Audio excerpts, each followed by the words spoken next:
Bibisita raw ang isang babae sa nakakulong na live-in partner sa Metro Manila District Jail sa Camp Bagong Diwa, Taguig nitong Sabado de Gloria. Pero ayon sa isang BJMP jail officer, noong isinailalim sa strip search o kinapkapan ng babae. Doon ko po naramdaman may nakaumbok po, ma'am. Doon po sa may ng pantalon. Binuksan daw niya ang pantalon gamit ang gunting. Inopen ko po kasi nakatahi po siya. Tapos nung pag-open ko po, pag silip ko pong ganun, mayroon siyang white crystalline.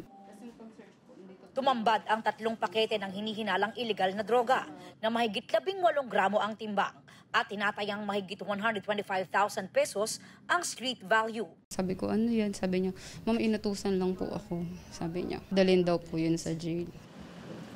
Itinurn over na ng BJMP sa Taguig City Substation 10 ang nahuling suspect na maaaring maharap sa reklamong paglabag sa Section 11 ng Republic Act 9165 o Possession of Dangerous Drugs.